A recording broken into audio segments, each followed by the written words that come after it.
जी welcome back नाज़रीन। फैसल साहब, भारत खेल में सियासत करके क्या हासिल करना चाहता है, और जो पाकिस्तान का रिएक्शन ख़ास तौर पर मैच रेफरी के हवाले से कि वो अगर उसको ना हटाया गया तो वो आगे नहीं खेलेंगे, आप समझते हैं कि ये रिएक्शन दुरुस्त है और वाकई उनको आगे नहीं खेलना चाहिए? अगर एक्शन नहीं लिया जाता तो आपके ख्याल में ये सही एहतजाज किया पाकिस्तान ने? देखिए, सिर्फ पाकिस्तान के एहतजाज का इशू नहीं है, क्रिकेट है ना, खेल है। जो रेफरी का जो रवैया था, जो सूरत सामने आई, किसी भी टीम को नहीं खेलना चाहिए। ये इशू नहीं है कि पाकिस्तान हार गया जीत गया, एक शख्स जो है वो खेल को ख़राब कर रहा है। तो जिस आदमी के पास इतना सेंस ना हो, उस क्रिकेट को ख़राब कर रहा हो, तो जो पाकिस्तान का मौक़िफ़ है उस तमाम टीमों का यही मौक़िफ़ होना चाहिए। हार जीत का इशू नहीं है, वो अंपायर जो है वो पार्टी बन चुका है। बहरहाल ये जो कल हुआ है, बड़े मज़ेदार बात यह है कि भारतीय टीम के कप्तान ने अपनी मैच में कामयाबी को जो है वो भारत की नाकामी से मंसूब कर दिया। पहलगाम क्या था? भारत की नाकामी थी। ये जो जंग हुई पाकिस्तान भारत की, क्या हुई? भारत की इबरतनाक, शर्मनाक, एक भयानक शिकस्त हुई। तो ये अजीब कप्तान था जिसने अपनी कामयाबी को जो है वो भारत की, अपने मुल्क की नाकामी से जो है वो मंसूब कर दिया।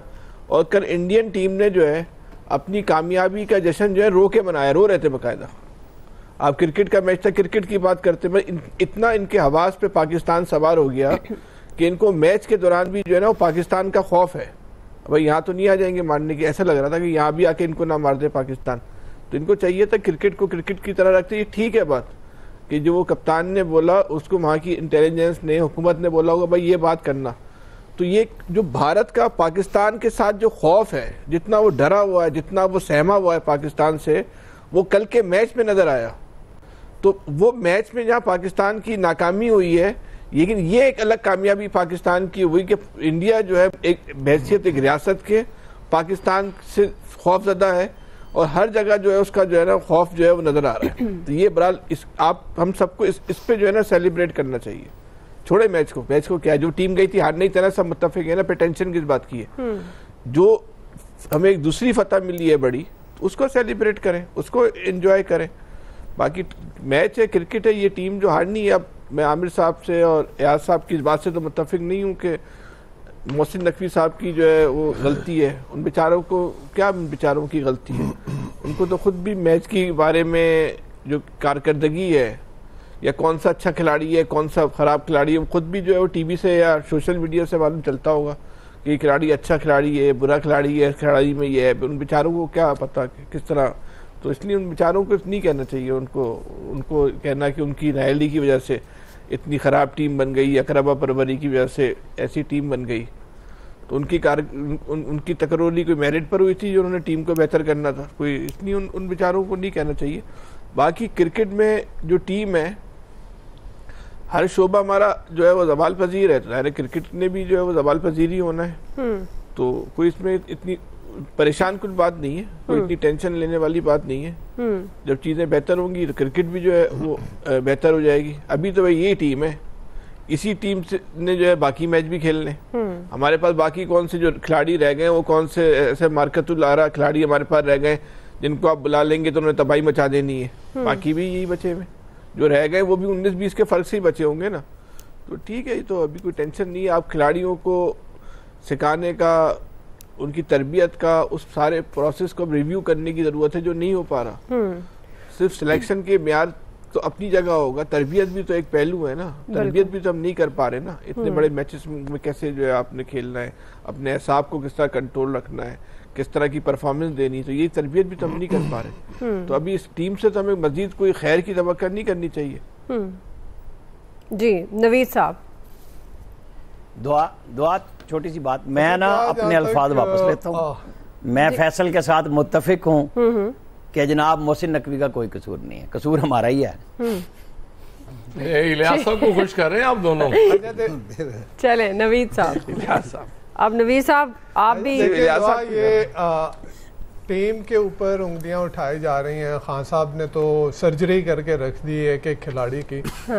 मेरे ख्याल में टीम के ऊपर जो है वो उंगली उठाना वो मुनासिब नहीं है। वो इसलिए मुनासिब नहीं है कि इस मुल्क में हमने सियासत के साथ, माशरत के साथ, मईशत के साथ हमने जो खिलवाड़ किया है, तो वही रिफ्लेक्ट कर रहा है हमारे खेल में भी कि देखें पीसीबी को कौन हेड कर रहा है। मज़े की बात यह है कि इस वक्त आपके मुल्क में सिक्योरिटी की सिचुएशन देखें, 2024 के ग्लोबल टेररिज्म इंडेक्स में हम चौथे नंबर पे थे, 10वें नंबर से उठ के आए हम चौथे नंबर पे थे, और फिर 2025 के ग्लोबल टेररिज्म इंडेक्स में हम दूसरे नंबर पे, बर्किना फासो के बाद दूसरे नंबर पे आ गए।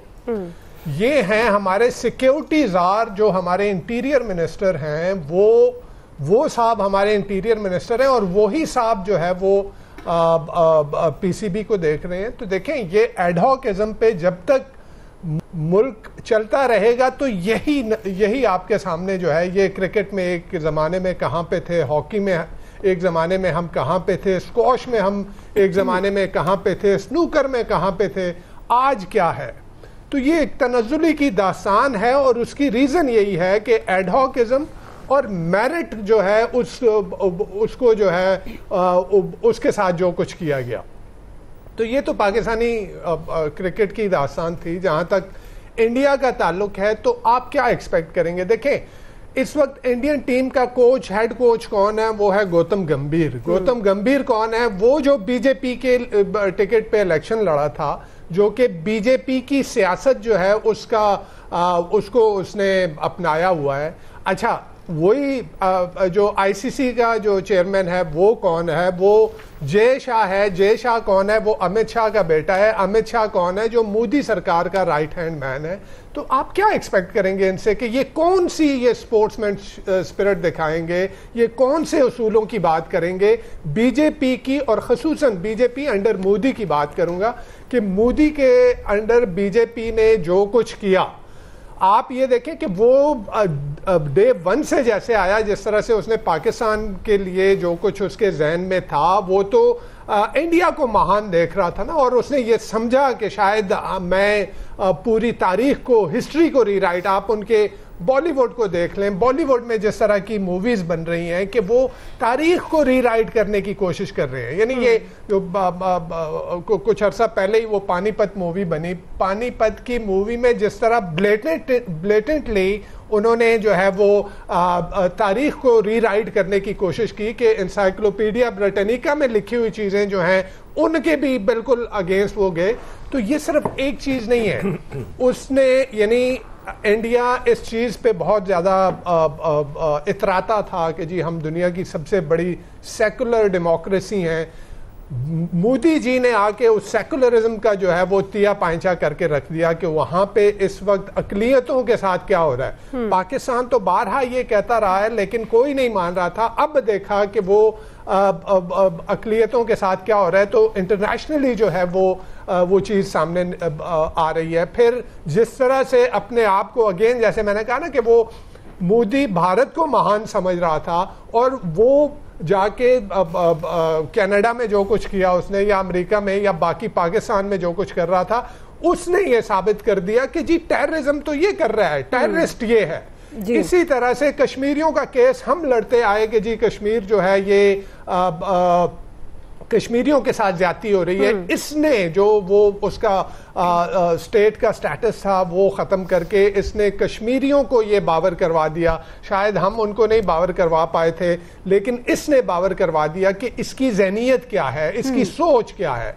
फिर इंटरनेशनल डिप्लोमेसी में जैसे जो है वो जयशंकर, वो तो ऐसे अपने आप को कैरी कर रहे थे कि जैसे जी वो तो अमेरिका के पाए के मुल्क के जो है उसके फॉरेन मिनिस्टर हैं, वो तो चाइना की जो है वो उस मुल्क के पाए के वो फॉरेन मिनिस्टर हैं। जिस तरह से अपने आप को कैरी करते थे, जिस तरह से पाकिस्तान के बारे में जिस तरह के अल्फाज इस्तेमाल करते थे, वही उनको आके पड़ गया, उनके गले पड़ गया कि जी आप एक तरफ यूक्रेन के साथ खेलते हैं, दूसरी तरफ जो है आप रूस के साथ इकट्ठे हुए हैं, एक तरफ आप मोदी जी को जफ्फे डाल रहे हैं, दूसरी तरफ आप मल्टीपोलर वर्ल्ड की बात करते हैं, ग्लोबल साउथ की बात करते हैं, ब्रिक्स की बात करते हैं। तो ये मुनाफकत थी, उसकी डिप्लोमेसी की मुनाफकत थी कि वो ये समझ रहे थे कि जी हम हर जगह ये कर सकते हैं। लेकिन ये हुआ मेरे ख्याल में मोदी ने जिस तरह से वहां की माशरत को बर्बाद किया कि अब देखें ना वो जो सोशल मीडिया पे जो चीजें चल रही थी वहां इंडियन के उनकी बातें देखें, उनकी कमेंट्स देखें कि किस तरह के जहरीले और टॉक्सिक कमेंट्स। मुझे तो ऑनेस्टली यहाँ पे ये होता है कि पाकिस्तानी कौम तो बहुत सुलझी हुई है, वो उनकी बातें तो बहुत ही सुलझी हुई लोगों की हैं। वहां पे उसने माशरत को तबाह कर दिया, वहां पे उसके सेकुलर स्टेटस को तबाह कर दिया, वहां के मीडिया को तबाह कर दिया, वहां की एंटरटेनमेंट इंडस्ट्री को तबाह कर दिया, वहां की डिप्लोमेसी को तबाह कर दिया, और फिर सबसे बढ़ के ये कि वो वहां की सिक्योरिटी को तबाह कर दिया कि पाकिस्तान के हाथों जो जिल्लत आमेज उसको शिकस्त हुई। तो ये जो कुछ भी हुआ वहां पे कल पाकिस्तान के खिलाफ मैच में, तो ये कंसिस्टेंट है मोदी जी की ज़हनियत के साथ। मोदी जी की जैसे ज़हनियत है